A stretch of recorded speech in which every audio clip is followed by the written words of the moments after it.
Musicians Talk Show is brought to you by Bandzoogle. Bandzoogle makes it easy to build a stunning website for your music in minutes. Choose from hundreds of mobile-friendly themes, then customize your design and content in a few clicks with Bandzoogle's easy visual editor. All the features you need for a professional website are already built in, including tools to sell your music and merch commission-free right on your website, mailing list tools to grow your fan list and send newsletters, integrations to pull in content from all your online services like Twitter, Instagram, and SoundCloud, and live support from their musician-friendly team 7 days a week.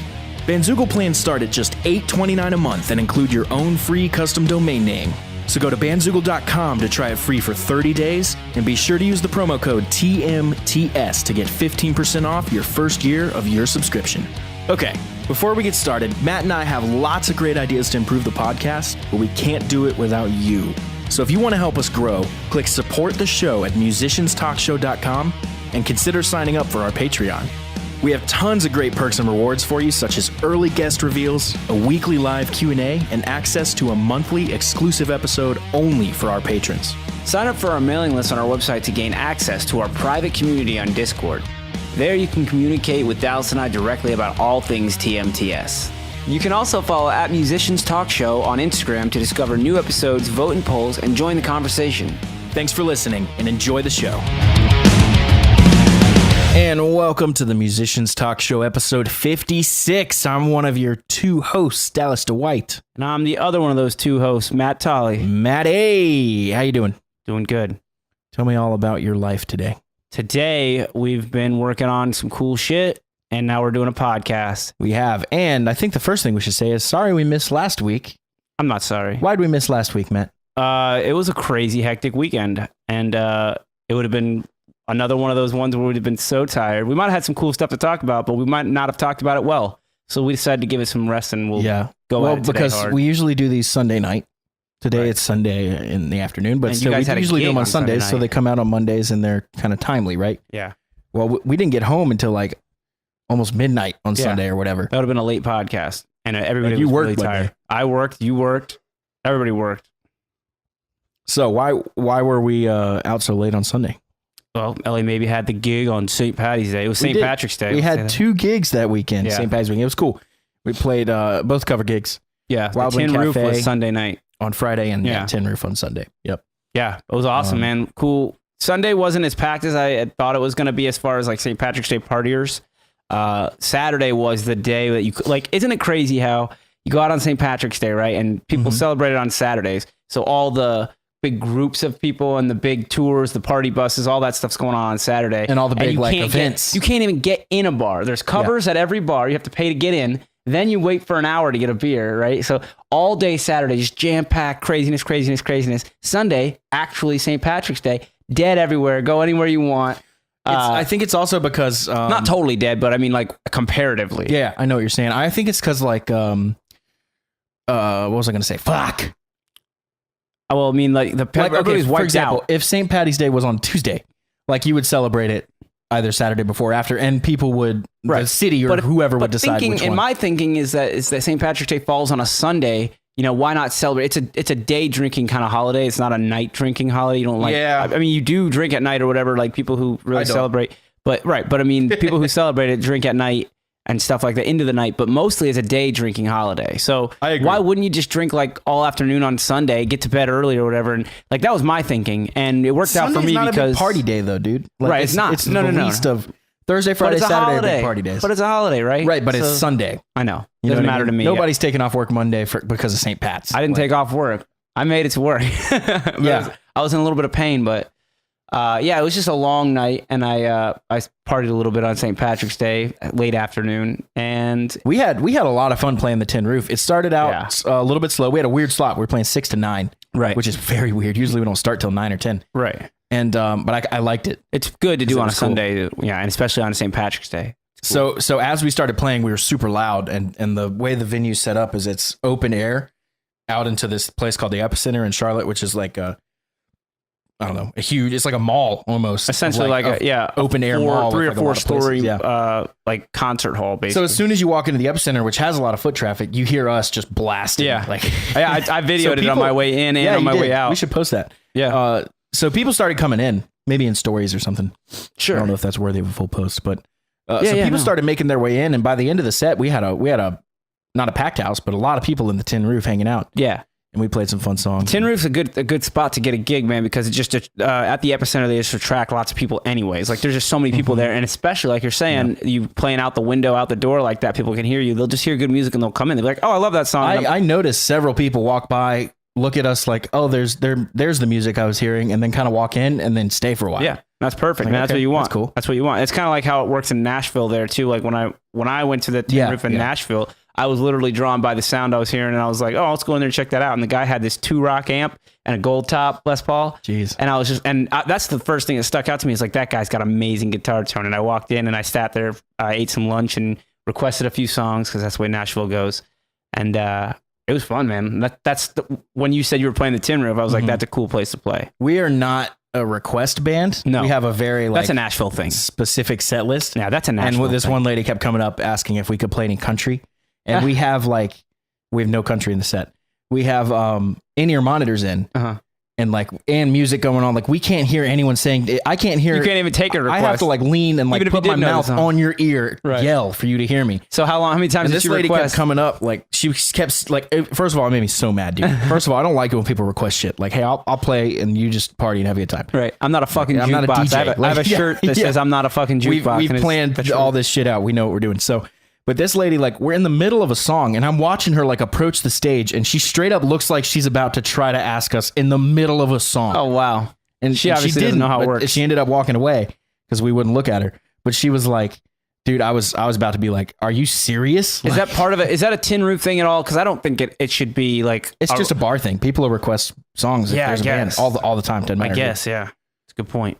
So, Well, maybe learn one country song so that way if somebody does say, do you know any country? You can be like, no, it's just as easy to say no, and then we play the next song because that's what we did. but you're not even making an attempt at grabbing that fan. The idea being that you just, That's fine. She stayed and had a good time. no, yeah, I'm not saying you have to but whatever. But Maybe do you know learn any one. country? The answer is no. We do I would not. I would do like a Garth Brooks song. No. Watch out for your thing right there. It's right at the. Oh, it'll be fine. phone. Okay, just make sure. No. Maybe I'll put mine right there too. We're not doing that at all. Well, you could. I'm not saying I don't like country. I'm saying we're not going to play country. We're not a country band. We would not sound good doing I hear it. you. No, you'd have to do You it know your what I own mean? way for sure. But yeah, Yeah, but fuck then it. it wouldn't even be country. It'd just be rock. Fuck it. Although a lot of country bands live skew more rock, which is really cool. Right. One of the best bands I ever heard I think was that's playing how you that. make a good live show. Well, yeah, and that's what pop does too. Right. One of the best bands I heard was playing that Rooftop 210 or 310, whatever it is, right there in the Epicenter. Okay. I was walking down there to Oh, meet okay. someone for something, and I heard this band. And first of all, they were too loud and too good to be your normal cover Right, band. right. So as soon as I heard them, I was like, "That's like a concert. Like something's going on." And I ended up finding my way up there, and they had the place sold out. It was just packed on Good. that rooftop. Good. It ended up being Brett Eldridge, who's a country guy. Okay. But dude, they sounded so good. Nice. Well, that's I wish the I could thing, have figured man. out what songs he was playing because I've listened to his album, and the albums are always really countrified. You have the lap right. steel, pedal steel, and the banjos and Sure. the mandolins and all that stuff. But live, they don't have that. Right. It's just 2 guitars, bass drums, They tracks, try to excite it up for a live show for sure. So it's just but then you go listen to the album, and it's this isn't as cool. Yeah. Well, there you go. That's country So for you. anyway, that's why there was no episode last week. We pride ourselves on not missing a week, Yeah. but now we've missed 3. We leave. Yeah, that was a weird one because first of all, the 2 shows, the altogether, the It was a weekend really super crazy busy. weekend. It was a Yeah. holiday, and something else I wanted to point out. I'm in the middle of moving. Yeah, that's another thing. So we're podcasting for the first time back in my studio, Yep. which is half set up in a room that is completely full of boxes.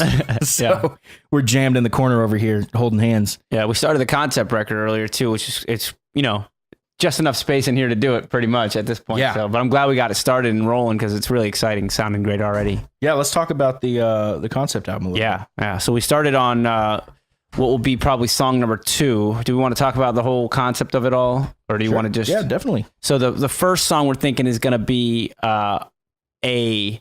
Well, recap the whole premise for Okay, people the whole that- premise is Ghost Possessions. We had a vote Right. on Instagram stories. You guys voted among between 4 So themes. you guys picked this. Yeah. So if it sucks, It's on you. it's on you. Sorry, guys. We're not taking any blame from here on out. No, anyways, it's going to be awesome. All 4 subjects we picked, we had a pretty good idea of how we could make them work out. Mhm. And you guys picked one of the most, I think the most thought-provoking ones. It's probably the deepest. most complex one. So it's a ghost possession thing, but it's not. I mean, I don't know. It's not. It doesn't feel to me like every possession thing I've ever seen. Right. You know, it feels it's semi different. unique, and I like that. And making it to a concept album, I don't think I've ever seen a concept album like that. So I think it's fully unique in that way. But so one of the things we're wrestling with and trying to discuss and come to terms with is how we're going to do this. So one of the things, like how we're going to release it, how we're going to get you guys involved, a lot of stuff, a lot of things, right? One of the things I was going to bring up, though, which we were talking about earlier, Matt, was how do we like we were talking about themes. You know what I mean? So what were your thoughts on the theme thing that we were talking about? Because I know you wanted to talk about that a little more. So you had a good idea earlier that I hadn't even considered yet, but like how Star Wars has like specific themes, like little melodies or little things that go with each character. So when it cuts back to Luke Skywalker, you'll hear the Luke Skywalker theme. Those are actually called leitmotifs, which was a term coined by Wagner for operas, I believe. Okay, so that idea is really good because I think we can tie that in, like you were saying, to the characters themselves. Like when we see the protagonist, when we're talking about the protagonist, or when the antagonist arrives into the scene, we know that you'll hear that theme of the music or whatever, and you'll know that this is this is the enemy or this is the bad guy or whatever, right? Right. So that's going to play really well into how we have it all planned out. Conversely, like the protagonist will have his own little exactly motif. Exactly, whatever. Exactly, something like major and triumphant sounding, and then the evil enemy type, the ghost, I guess we'll say in this scenario, is going to be minor and evil, like and so chuggier. And it's worth pointing out these themes, they're not always repeated in the same way. They come back in different keys. They come back in different rhythms, different time signatures, different. You can play them backwards for all sorts of stuff. You can make a major, you can make a minor. Right. And that's how you help tell the story based on, and this is how movies have done this for decades. Like this isn't something I'm coming up with. Yeah, and make it consistent. So like when you hear this character, when this character's in it, or when this, even like in a different situation, that character's theme can come up in a different song, in a more upbeat or a more downbeat song. Like however you, just like in Star Wars, like if you listen to it as characters, they don't play that same style. It's not the same rhythm and the same key. It's a totally different feeling now. Now they're it's not always in the same instrument. Right, exactly. The horns might take it, and then the violins might take it, and then the clarinet might, it moves around the orchestra. I think that's really cool. That's going to make this album sound really awesome as far as like knowing what's happening and who we're dealing with at this point. Hopefully it all plays out nicely like that. That's so what I was bumbling with earlier trying to say is we're trying to balance making music with making a film kind of. We're making like an audio film. Yeah, and it definitely is going to tell a story. But these songs are all going to stand on their own also on top of that. And that's going to be the hardest part is making a concept record where the songs can still be like, oh, this is my favorite song. They can be like a single, right? Yeah. Right. Yeah, that's definitely the idea. We were talking about song length. Talked about how far should we pull each song into? Like, should we try to make these big epic songs? Should we have an epic song, like one big long song, and then maybe, all of them keep the other ones like 4 to 5 minutes? Or should we keep them 3 to 4 minutes? These are all questions. We could put that to a poll if we wanted to. Yeah. I don't know. What do you think? And we want to keep everybody else interactive in this too, and be active on Instagram stories with posting little clips like Dallas just did. So we just posted it. Yep. It's a clip from the song we were working on earlier. Yep. Just a little bit ago. Yep.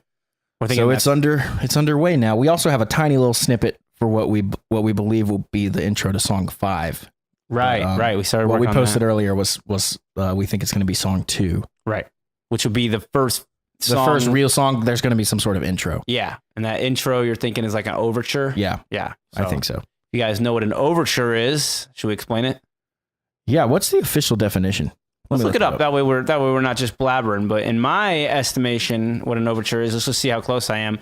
Is an overture, or we are? I guess we both talked about this before. But overture basically covers the whole album or the whole idea, the whole concept within one piece. I think of it like a thesis. Right. You say your thesis and then you write the paper, right? Right. It's kind of like that. It's the idea. Defined as an idea. orchestral piece at the beginning of an opera suite play or oratorio or other extended so composition. Like for an opera, for example, is where they're most popular, I think. You have all these leitmotifs like we were talking about, themes for different characters and themes for different activities and things.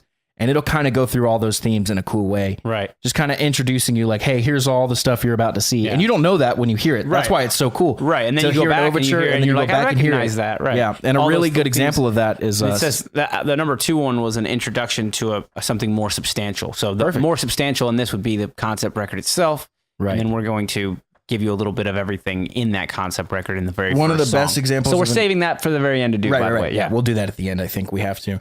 But one of the best examples of an overture that I've heard that's kind of modern and not classical is for Dream Theater Scene from Memory. Yes, right. I think everyone should listen to that album. That's a concept album with a really cool concept. And listen to the whole album and then go back and listen to the overture at the end and you'll hear all the themes. And so, for example, there's a theme that's sometimes in keyboard, sometimes in a guitar solo, sometimes he sings it, the melody with words. Right.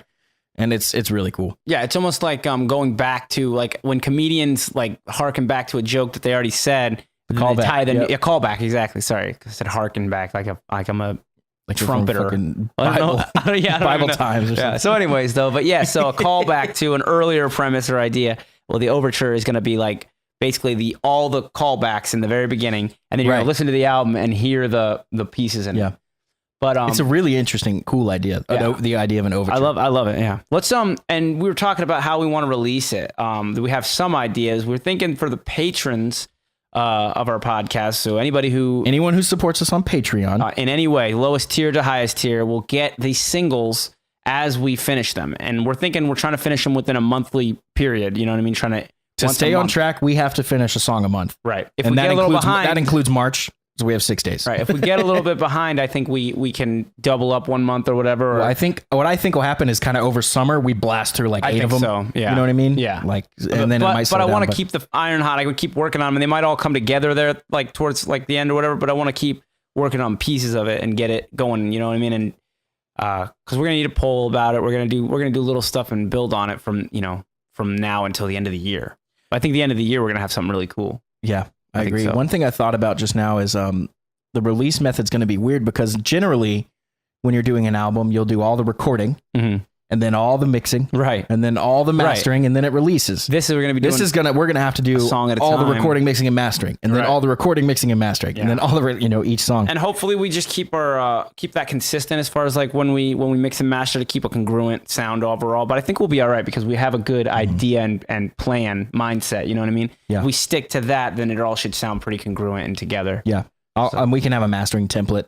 Which is drag and drop. Exactly. That kind of thing. Exactly. Because that's where, the mixes are all going to be very different, I think, but the mastering is where you really want it to where you want it all to sound together. Right. And that's where we're going to do the sequencing, which is where one thing I thought was really important to me is every song blends seamlessly into the next song. So it's basically one hour-long song. So once we get this first song done, we need to think about how it ends, how this song ends. It's very important because it's also going to be the beginning or something tied into the beginnings. Yeah. Right, exactly. So we need to be thinking about that the entire time. But there's always ways, like, for example, we started the song today with this little clean guitar riff. Not the clip you guys heard on Instagram, but the very beginning of the song.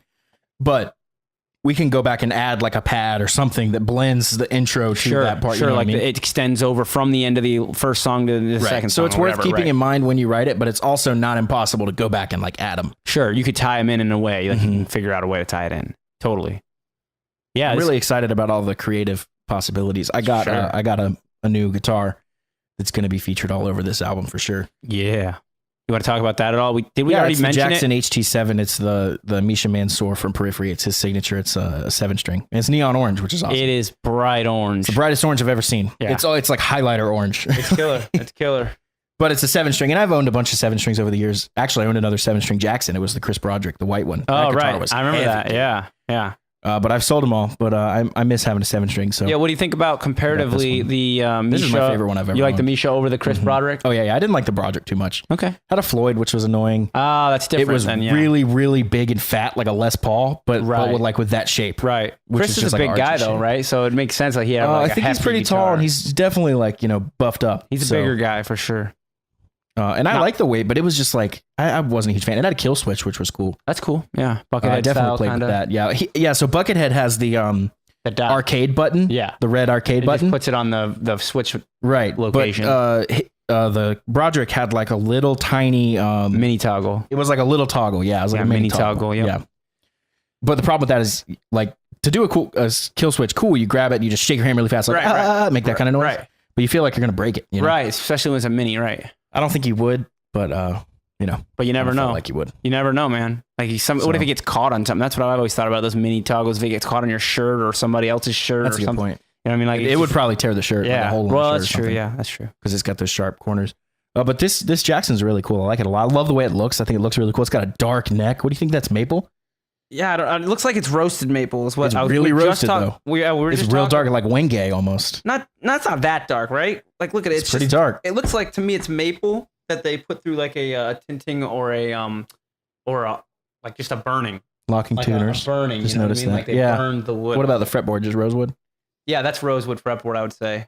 But the maple neck is almost the color of the rosewood. It's Right, almost because like it's burnt. almost That's the new exactly. style, dude. I just was looking at when I was picking up your strap locks, dude. I just saw a 5-string Ernie Ball bass Stingray, Ooh. and dude, it was sick. Dude. I love the Stingray and I love the bongo. It was dude. transparent black. It had a cool ass pick guard on it. Like I don't think it was just regular black. It was like some cool design on it, and the neck was roasted maple. So it looked I was just asking about. I was like, "What is that on the wood?" He says roasted maple. And he goes, "Not. It looks like it's some exotic wood, but That's it's just awesome. maple because Yeah. maple's hard wood." You Wingate need- kind of looks like that, and I think Wingate looks awesome. Yeah, it does. So I love the look of this, and yeah. it goes really well with the like really bright orange. Yeah, exactly. It tones. It's not like I got a it bright because it was white. a wacky color. I probably will never play that guitar live. It's just a studio guitar, but it's cool. Don't ever say never. It's cool to have.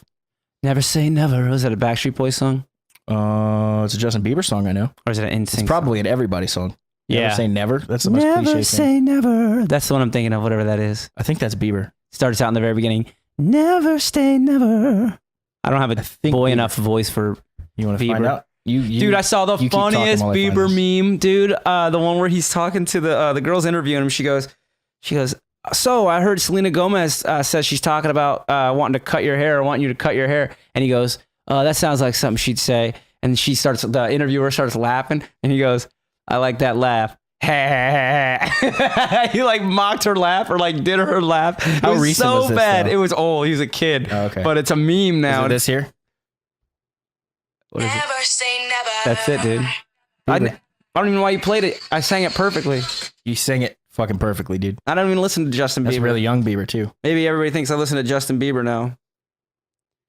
I don't. I like Bieber. He's got some good stuff. I don't. Here we go. This is the one. You're gonna listen to us watch a video. No, we're gonna. All you need to do is listen to Justin Bieber say he likes this laugh. Hang on a second. Oh god. Oh yeah, this 7-second video. Sounds like something she said. I like that laugh.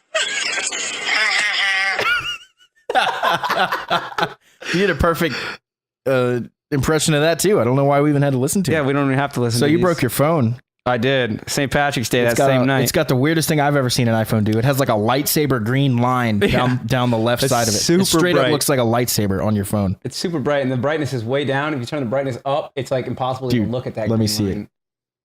It gets fucking so bright. I feel like it's killing my battery too. That's like pure like screen light. You want to hear the number one thing I hear about when when I show people this, because it is kind of interesting how it broke. Everybody goes, oh, at least it broke in a cool way. And I'm like, I don't really think of it that way. You know what the problem is with this, Well, Dallas? your screen's still fucked. Dallas so that will sucks. notice that on the location of this, when you go to say you're going to start like a text message or an email or something like that, we'll say here, the hard thing about it is when you put the cursor down here, you can't see the cursor. It's behind it's the on the green far line. left, yeah. So I can't tell if the cursor started or Start typing. yeah, exactly. There it is. And then, but then it looks like, say the first letter is I, then it looks like there's no I there. You know what I mean? And like, that's a good point. I am, Yeah. and then it's I am on the way. So Yeah, it's just it's just so fucked up, like So where it's at. So he has the iPhone, and just imagine the very left screen, top to bottom, Yeah. all the way down, about 5 or 6 a pixels green wide. lightsaber, just like sitting there. Yeah. Anyways, so it's still. I've never usable, seen that but happen to a phone ever. Me neither. I've That's seen why- plenty of people like your screen's cracked. That's the problem. But Just a row I've of never seen pixels this that are happen. just bright green. Yeah. And why green? Like why? Like this thing can obviously make any color. Why green? I think that's the light from the because of screen St. Patrick's Day. just That's coming through. You know what I mean? because I That dropped it on St. cool, too, Patrick's that- Day. that It'll be forever a reminder not to do stupid things on St. Patrick's Day, like drop your phone. Yeah. I also broke my sunglasses that night, and I also skinned my knee that night. Somehow, dude. I don't remember how I skinned my knee. That sucks. It does. Anyways, it was fine though. Everything worked out. I mean, my phone still works at least. I realize why I always yawn during the podcast. It's because we always do it on Sunday, and Sunday is my longest day. It starts at like 5 a.m. Right. Well, there you and go. it just goes all day, and we usually podcast at like 10. Right. Yeah. We should probably get away from doing podcasts so late on Sundays, but I'm down with it being in the afternoon. I like it. It's a nice I like day. in the afternoon. It's a beautiful day, and your new house, it's great. Yeah, it's gonna be pretty cool. Oh, We got dude. a lot of work to do. But We got to talk about the new Motley Crue movie. Yes, tell me about it. All right. The so- Dirt. Yeah, The Dirt. I have not seen it yet. I need to. Okay, so here's the thing. I read that book when I was in high school. I read it. Also, I think I was in high school. Okay, I was a big fan of Crue, and I was like, I couldn't believe the stories that were in it. And Kyle was the one who told me to read it, and I was like, all right, I'll check it out. And I love all those rock bios. By the way, dude, yeah, of course, I love them Slash, too. all of Same them. thing, same, yeah. So the book though, I was very familiar with all the stories, and to see them depicted in the movie was really fucking cool, and they did it good. Like, I'm glad that they were behind it because they made sure that it was done right, and the acting was amazing. The budget that Netflix put forth was pretty impressive. You could just tell that they did it right, and it all looked amazing. So I'm happy with that. Just let me say that right off the bat, that I'm happy the way they put the right amount of effort into it and made it quality. Because ultimately, this will probably be a go-to for anybody who wants to learn about Motley Crue or like what the deal is or know anything about Motley Crue. This movie will stand, will hold their legacy. Does that make sense? Mm-hmm. So people, when they want to know about Motley Crue, at least hopefully that they get the right idea of what it is. Second of all, I'll say that it is very raunchy. Like, they didn't pull any punches. There's lots of scenes where he's just straight up shooting up, and lots of sex scenes, lots of all kinds of stuff. But in the book, that's what there mostly is. Like, there's a lot of that in the book. Mm-hmm. And I just watched a YouTube video saying that would this band have made it in our time now, which is a great question, I think, because there's a lot of bands that wouldn't make it in the same environment as today. And overall consensus is no. Motley Crue would not have flown today if they were just starting out today. no as well, but I don't think it's for the reason of raunchiness. You know? Well, there's a lot of sexism in Motley Crue. It's so hard because there's a lot of debauchery that is uncalled for, just for the sake of being crazy, being crazy. Does that make sense? Mm-hmm. I don't know. But anyways, I don't think that would have flown today, and I think they would cost too much money. Bands nowadays have to be way more That's a good point. economic. You can't trash the hotel room because your label will be like, fuck you then. Right. Well, they'll be fuck you and make you pay for it. Like, it would just be it would not fly the way they operated back then. But they were probably enabled by the environment they were living in. You know what I mean? Like, Definitely. Music was like, if you were a musician and you made, charting music, you were looked at like, a god, like, essentially. And then the record labels had to just adhere to that. If you stopped making hit songs, then they just drop you or whatever. Yep. But it was a different thing back then, and that's kind of the cool thing about watching the movie is that it's a flashback. It's like of a time when, I don't know, the 80s, the 80s and 90s. It'd be cool to flashback just to a time like before cell phones. Yeah, Which, that's another. This movie does when that. I was born, there were no cell phones, but by the time I was old enough to know what a cell phone was, there were already cell phones. Right, exactly. And that's me too. I remember when I was real young, my grandma had like a car phone, like a full on house phone in the car, like that kind of thing. Yep, I remember those. But I mean, I had my first like flip phone to just keep in touch with my dad, my mom and dad, and I was in like 7th grade. Yeah, exactly. See, that for me too. They were out. But it wasn't right when I started playing guitar, a little before actually. Right. Cell phones were out for me in like middle school and stuff like that, but I didn't even get one, I don't think, until like 8th grade, 9th grade. I couldn't text or any of that stuff. It was just right. There was no texting. I had a Nextel actually. I had a Nokia, one of the. I still see it clearly in my head, but I don't remember what model. The brick one. Is it the brick? No, it was a flip. Phone? It was a flip phone. The bricks one. I remember that's when everybody had, but I did not get a phone back then. Like, everybody was into those brick phones, whatever. And then eventually, I was like 8th or 9th grade, and my mom was like, we want to get you a phone or whatever. And I got the Nextel, the walkie-talkie thing. So anyways. I had a Razor for a while. Oh, yeah. I never had a Razor, but I remember those. I thought they were this cool. One that flipped up vertically, and then when you flip back down to normal, you could flip it out horizontally. Oh, yeah. Like a sidekick almost. And I broke it so I could flip it both at the same time. And I would just sit there and just flip them both at the same time constantly. Like That's in my nice. pocket, just like that. Nice. So, but anyways, it is cool that we'll go back into the time when people were musicians and they came up with music differently. Like, they didn't have cell phones, they didn't have the internet, they didn't have a lot of things. So totally different timing. You know what I mean? Like, it's hard to watch because it wasn't hard to watch that, and it's not right. That's the thing.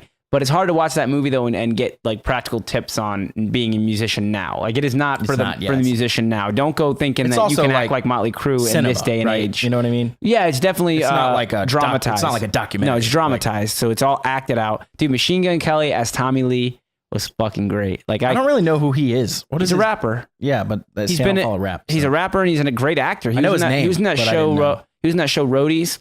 And then he ended up being in the movie. I heard that was good, right? From you, I think. I loved it. I love that show. I think it was great. Ron White helped produce it, I think, or whatever. And he's got a lot of stories that are his in that thing. So anyway, it was a great show on Showtime, I think. And then he was in the SLC Punks sequel. There's an old movie called SLC Punks that was, basically about the Salt Lake City punk scene.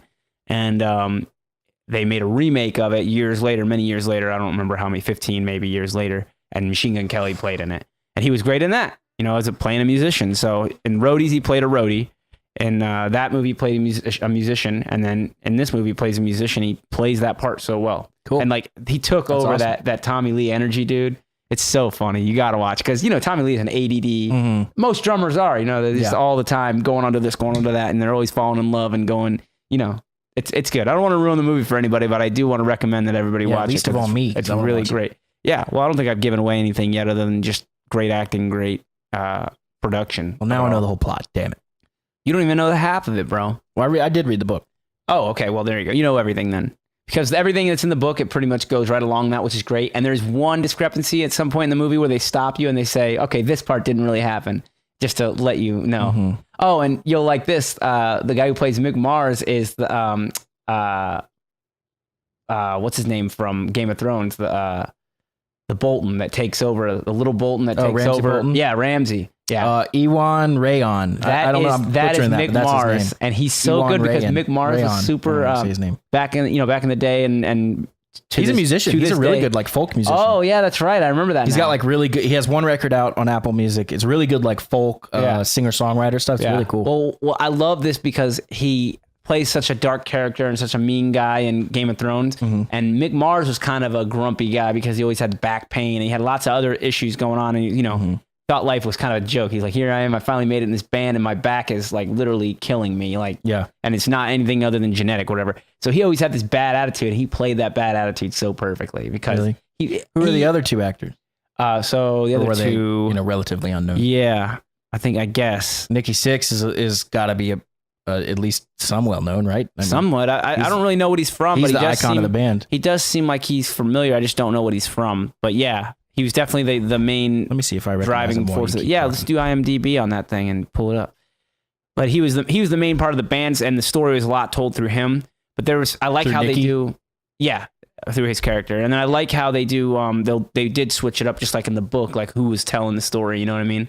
So it'd be like if Tommy so doesn't look like him, like the. It looks like maybe a really young version of him. He never really looks older. At least that's the one thing, like Nikki Sixx looked older eventually. And I don't recognize the Nikki Sixx guy. Yeah, I recognize him, but I just don't know what he's from. I feel like I will know if see that's his he name. might even be in a band. That? Ewan Rayon, I don't know, Rayon. Iwan is his first name. Ewan. Yeah, so that's the Mick Mars and character. Then he's also in Game of Thrones. Rheon, Rayon. I don't know. Right. Oh, Brittany Furlan's in it. That's Tommy Lee's now wife. Yep. What does she play in it? Biker chick. I'd have to go back and watch for her because I didn't recognize that. She's a YouTube person. I know who she is. Yep. I only know who she is because of that Netflix show Insta Famous. Have you seen that? No.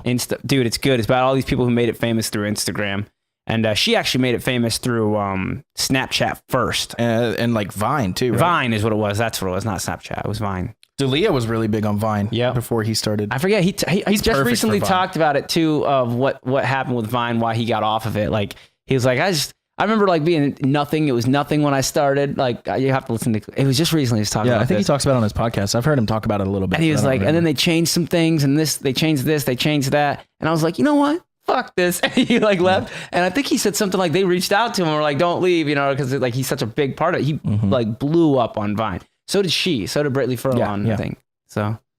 Anyways, I mean, there's a lot of really funny Vines. Insta Famous is a really good documentary because it's kind of showing the modern day, like how anybody can, if they're just into what they do and they broadcast it and they do it well, Like you can literally make your own name for yourself, you know? And that's what, here we are at Musicians Talk Show. I follow several cat pages on like a cat, not a bunch of different cats. Like a cat has an Instagram. Yeah. And it's got like 4 million followers. That's crazy. And I see the posts where they're like, you know, here's the swag, like get the mug and the shirt and the sign up for the Patreon and like all this shit. And it's like, they're making lots of money. Yeah, they have to be. Every one of their posts has like 180,000 likes, like easy. Crazy. It's just some like good looking cat that they do like different stuff and with. I appreciate the hustle of the person making that happen.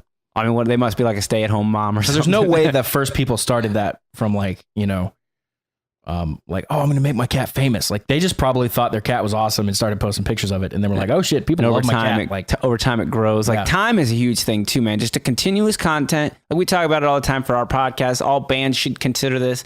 Time on all these platforms and just slowly accruing fans and people knowing about you, like spreading the word will do wonders. And it's going to go faster and faster. We just recently reached 2,000 followers, by the way. Yeah. That's pretty cool. That's a milestone. Officially. We were close. We were real close there for a little while and then we made a few more posts. Every time we post, seems like more people find us, which is good. So every time we, you know, get our name out there in front of people and hashtag it well, we get more followers and slowly crawling up. Now we're 2,000 plus. That's pretty cool. That is pretty awesome, dude. It's pretty cool that when we post, 7 people see our stuff. Yeah, well, the percentage, the algorithm, the way it works, yeah. Post Instagram something as like, yeah, so we're going to let 5% of your 2,000 followers see this. Awesome. If you want all your followers to see this, you got to pay us. Yep. That's nice how that works out. I mean, I guess that makes sense as the numbers get big, though. Like, there's people that sure, have, I mean, if you're 20,000 followers and follow 20,000 people. And if you're making money there's from no those way followers, they're going to scroll through 20,000 posts. I get Instagram's need to figure out a way to monetize this thing that you're monetizing. You have thousands and thousands of followers. Now us, we're still at the very beginning of this, so it seems ridiculous. Like that, why do only 5% of our fans get to see this? Right. Well, big pages that have millions and millions of viewers or whatever, when 5,000 people see it or however many thousand people see it, they could make there's a lot of money to be gained there. And Instagram wants to make some of that money too. And it's fair because they're giving you the platform to do that, right? So they're wanting compensation for that. But it sucks for the lower podcast. You know what I mean? Like, why should our viewers be throttled this early in the game? Like somebody who just follows us and we're just getting trying to spread our name. Trouble. Like, how do we reach that 95 that never sees our shit? For it. You know, you have to pay for it, and that's what I'm saying. Is it's not fair that we should have to pay for it. We're not making anything yet. 2,000 followers is not enough to make money off of our followers yet. I mean, we can sell content, we can do that kind of stuff, but you know what I mean. Speaking of which, buy a shirt. Right, absolutely. Well, sign up for Patreon. Are we going to announce that we have a limited time offer coming up? Yeah, let's do that. We haven't posted it anywhere, but very soon we are going to change it, and this will count for anybody who signs up now. Let's say starting right now. Yeah, starting right now. And we're going to run for a short time, a limited time offer. Let's say through the month of April. Sounds good to me. What we were going to give anybody who signs up for our Patreon at any tier a free t-shirt, because we are getting ready to have those made, and we want to make sure we get them spread out and make sure you guys get a chance to get one. So it's worth saying if you sign up for, I think, the 3rd or the 4th tier, you get a shirt normally. Right, normally. So now we're opening that up to the first 2 tiers. So any tier, $2 a month.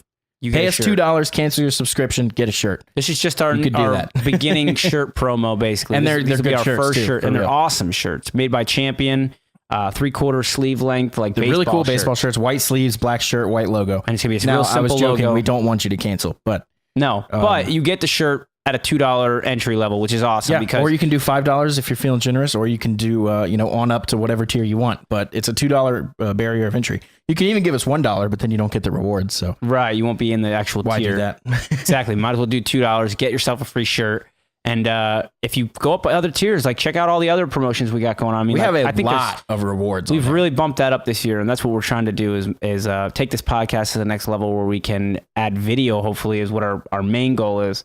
I really would like to have this be a video show. You know what I mean? Yeah, for sure. That would be. I would like to do what any good podcast does. Rogan, Dalia, Your Mom's House. Have like a studio where we podcast with our desk and mics, everything always set up. Soundboard, whatever. Yeah, in this new room you have here, dude, there's plenty of space, and you're talking about putting a couch and TV. Well, there won't in be here when it's all set up, though. Yeah, it's gonna be TV and stuff over there, couch over here, like dresser and stuff. Well, if we sat on the couch, like produced from the computer or whatever, you have a wireless keyboard and we mouse. have to set everything up every time. That's what I want to avoid. Right. Because and that's all fine. We can set this up in 2 seconds, but when you're talking about cameras and lighting and all that stuff, right. Yeah, we'll That's have to a come lot. up with it, but that's why we need Patreon, so we can make this more of a expansive content. I don't know, just something like farther than just audio, because we feel like there's a lot of stuff to show. We could show videos, we could show Our beautiful music faces. video, obviously, yeah, our beautiful faces too. I don't know. I just feel like it'd look better on YouTube as well. It'd be that cool kind to of be stuff. able to, yeah, for sure, to be able to watch a music video together and then you know, Sure. shit all over it. Yeah, totally. I try to avoid doing coverage on stuff that we don't like, just because that comes off kind of douchey. But I Yeah. will let you know if I don't like something. I'm not afraid to let you know.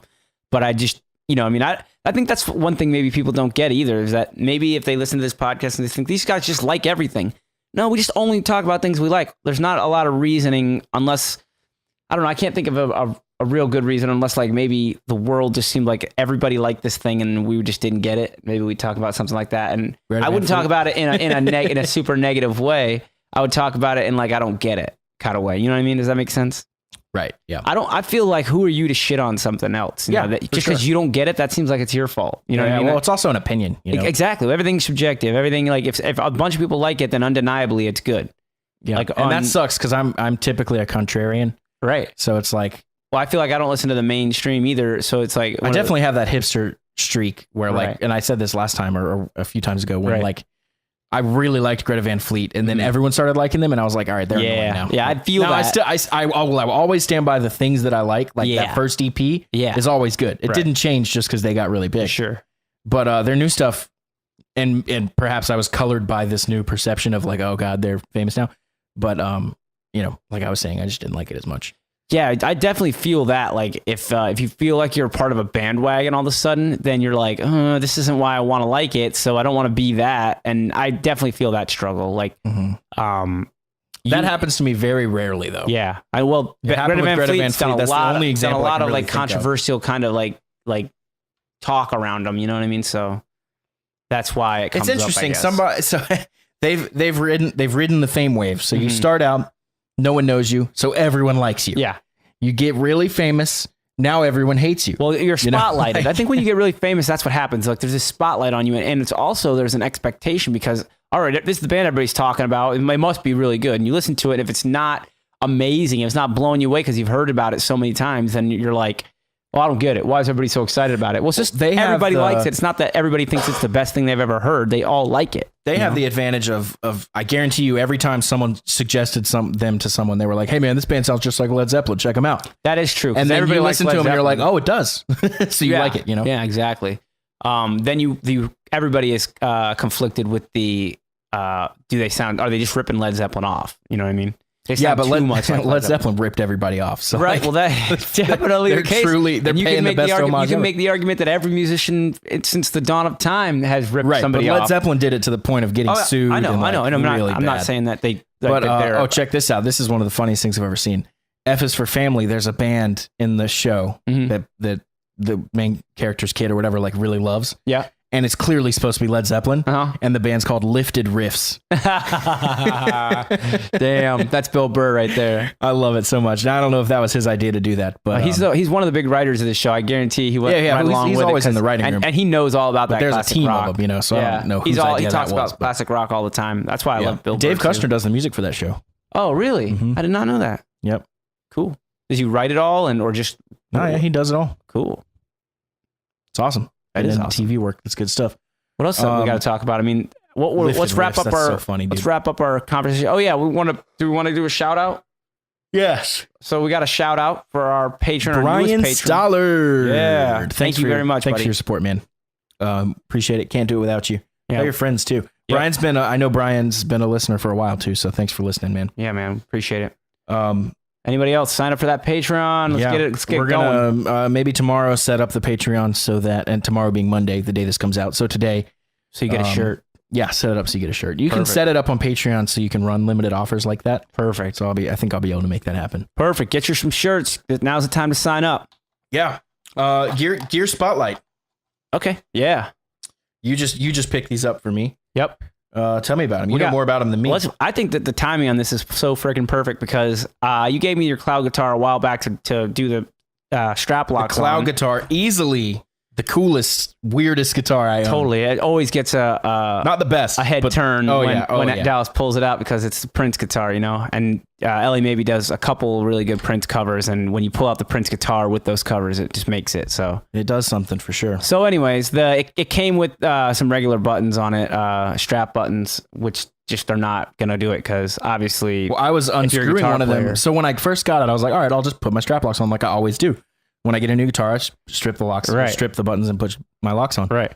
And I went to unscrew one of them, and the head of the screw just came clean off in a cheap screw. And then I was like, great. So I was like, okay, I'll put another screw in. Yeah, and I think that's the difference. Is I don't think it's a cheap screw. I mean, it was a cheap screw probably, but I think the wood was really hard in that guitar, and the fact that it's got a shell paint job on it, kind of like not. It's like, I don't know. It's like a thick paint on it. Yeah. That might be part of it too. That it's just really tight in there. So we couldn't get that screw to go all the way down. And then we got that out. But we got these new strap locks, which are the new Schaller designs, which are pretty awesome. I've used Schallers forever. Right. But now they've reinvented the design, and they literally came out like last week or something like that. So it's perfect time. Right when you were that going I to waited. get it, I waited to get your locks because I was like just busy and there's other things going on. I was trying to get it done, but we're lucky that we did because those new designs are so much better. So they built the screw into the peg itself, the stud. So now you have a machined piece, not a cheap screw. They're sticking through. And you said it's hole. hex. And it's a hex. So just like so instead of a Phillips head getting stripped out or whatever, you put a Allen wrench in it. Allen wrench. That's the word I couldn't think of. Yep, you put an Allen wrench in it, and they're way tighter. So if your guitar has a Floyd on it or anything like that, all the stuff is hex. It's all Allen key stuff. So Tiny the nice thing ones, about too, that for is they don't Floyd get stuff. stripped out as easily. They're generally That's a good tougher point, yeah. in the And you have, when you put it, long ways, you have more leverage to really. right, exactly. tight. So you're not just using like a screwdriver handle. You actually can have a 90-degree tool that you can crank on. So yeah, it's got those in it built into the actual stud itself, and then it's the same hook design that it used to be for the strap, where the part of the strap basically hoops around the stud, which I've always thought was good because then you have the hanging force of that, also the pin force. So it just seems like to divert the load better, and it's less likely to break, in my opinion, even though I've never really seen one break. I've had one almost break, but I've caught it before it actually broke off.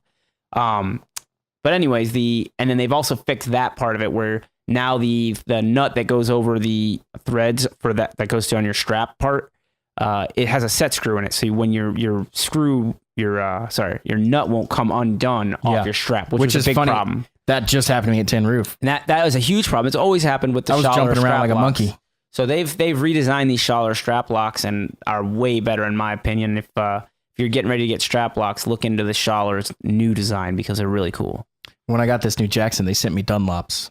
They sent me a set. Yeah, of and them. I They're have sitting over here, Dunlops. unopened. So if you want them, I'll give them to you because if you have Dunlops, you can I have use them. Dunlops. I'll take them. It's the one with the little push button, Yeah. I used to use those, but then someone I think recommended the currently Schallers, and then I got a couple of them, and now all my guitars have the Schaller buttons, so I can't switch now. You don't want to 'cause You all don't want my- to not be I'll able have to switch everything. Like, Exactly. You want to be on the same system on every guitar, so that way you can I'll take give you your those strap. Dunlops.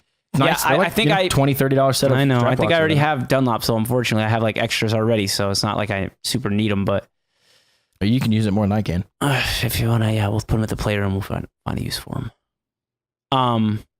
Gear Spotlight. Gear Spotlight, the new Schaller strap locks Are they called anything special, or is that just the new one? I don't. Yeah, Can you still buy the old ones? I don't think so. Or do I they think just they're probably replace them? gonna. Yeah, because like that screw I think was too long and everything for the Cloud guitar. They've shortened the stud. They now. had two different screws in all their old ones. It was a long, they have one a long and a a short? shorter one. Now the short one is built into the thing, so you can't like change it out. But I think the shorter one's the way to go. Like you don't need a 3-inch long screw. Yeah. It was long. It was too long. Yeah, drilling all the way in. Yeah, that's So, crazy. Yep. What's next? Do we have any sort of weekly poll we want to ask? Should we relate this to the concept album yet, or should we? Because I want to eventually get to that where our weekly polls are based on what we're doing with the concept record to keep you guys involved. But we're just so early in the process right now. There's not a lot to like when we get something that maybe me and Dallas have a debate about, you know what I mean, or disagree, and we can't figure out what we're gonna do. Maybe we'll put it to you guys. Like that's what I'm thinking for the most part. You know what I mean? Definitely, I agree with that. But now let's have a poll to see what our next poll should be. Totally. No, we'll come up with a weekly poll though. I'll have it out this week. Make sure you vote in our Instagram. Make sure you follow us on Instagram at Musicians Talk Show. Yep. Check out our website, musicianstalkshow.com. And all of our episodes are there. Yep. This is episode 56, so there's 55 others you can listen to. Yeah, crazy. Us being bozos in a lot of them, and us interviewing really awesome guests in a lot of them. Yeah, totally.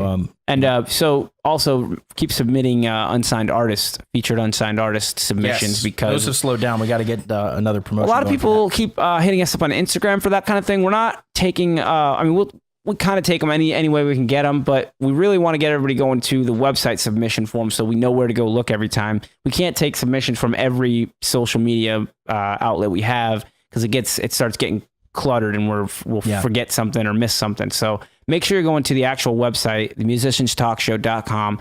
Find the submission. Is that what it is, or what's in the top right? I think it says apply. Okay, apply. I should maybe change that to submit. Sure, but then that means I have to go redo all the graphic. And all man. So we'll get to it when you get to it, but it's apply right now. If it changes to submit at some point, it might be submit. And there's also support the show on there for the Patreon. I guess I could keep that page live and then just duplicate it and make the new one submit. So either one would work. Okay, cool. So maybe we'll do that.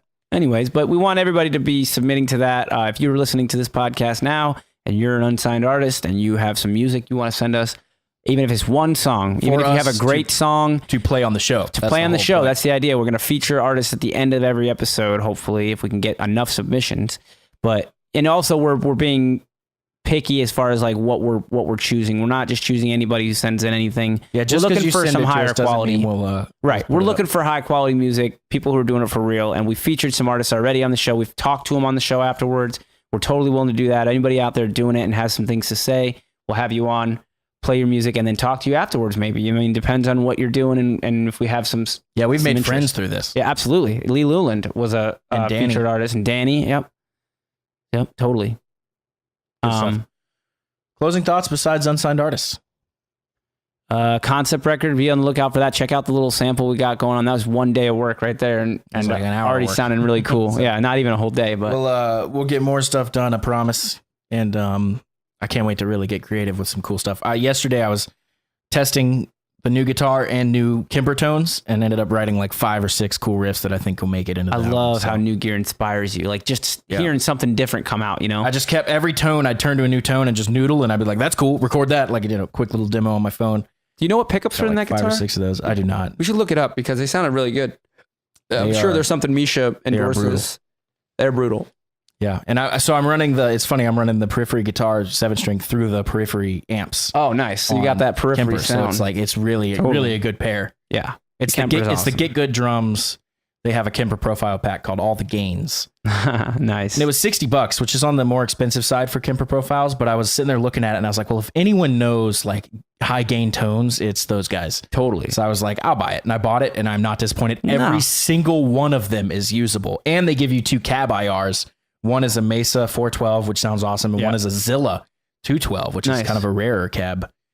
Right, something they probably like. What you can do is you load those in your Kemper, and now you can use those cabs for any other rig you have. Nice. So I can go swap cabs for any rig. Periphery pretty much exclusively uses 7-string guitars, right? Do they use 6-string guitars at all? I think they're pretty much just 7s. Yeah, so that's perfect for tonal wise, too, like tonal range wise. You know what I mean? Like that's perfect. So those were dialed in probably with a guitar. Exactly. Very similar to the one I'm playing. Exactly, and that's when Kempers work the best. Is like they're really not made for giving you like if you play through a Les Paul, you're still playing through, like you're always going to be playing through a Les Paul, whatever you play through, right? So you want it to be that tone was captured with like a Les Paul in my mind. Like it's really good for like when you're going out and playing, it'll duplicate your setup. But if you're taking a Les Paul and you play through these Periphery setups, they're not made for a Les Paul to be played through them, right? They're 7-string. But I know you could. They'll probably sound good. But what I'm thinking is that like you really do want to like stick to the setup that it was made for, because that's what they're, you know what I mean? Not everything's going to be super versatile where you get to, you could still get that same sound with a Les Paul or whatever, right? I mean, I'm just trying to use the Les Paul on a 7-string, I guess. It's more humbucker single coil than like Les Paul versus other, you know what I mean? Well, 6-string Les Paul versus 7-string humbug. You know what I mean? Like there's 2 different things there, but the lower range that you're going to get for that 7-string is not going to be something that was captured with a Les Paul. Right. Or at least, I don't know. I'm just saying they do make a 7-string Les Paul though, don't they? I don't know if Gibson makes it. I think they do now. Yeah. I don't think Gibson makes it. I think I think the Eclipse. Custom Shop made one. It's the Eclipse The LTD. Oh, the LTD or Yeah. ASP one. Yeah. They make a 7 string. It's pretty weird to see a Les Paul shape with 7 strings. I think don't I've know if seen a a Gibson I think one I've does. seen a Gibson Les Paul with 7 strings. Something PRS custom. made a 8 string for Tosin Abasi. That was pretty cool. Yeah. They've never made anything like that. Yeah, I've seen that. That's cool. Awesome, man. Call Let's it a bring day. it home. Yeah, dude. We fun. have so much unpacking to do still. Yeah, we're all kind of in the Like, middle of everything right now. I got to move in like next week too. So This April. room was way worse before you showed up, but Jordan and I moved boxes. We haven't unpacked anything. We just keep moving them from room to room. shuffle them around. Like when we go to sleep, we move all of them in here. when I'm working in here, we move all of them in there. right like on until the you bed get or it all whatever. unpacked and So it's stuff. like at some point we're gonna have to address the real problem, which is we have too all of much the boxes. shit. Like- Yeah, totally. So No, all right, you'll man. get it all straightened up. We'll Desk is see you looking good in here, guys too. next week. Yeah, Be man. on the lookout for more concept album stuff. Signing off. We'll see you guys soon. Peace.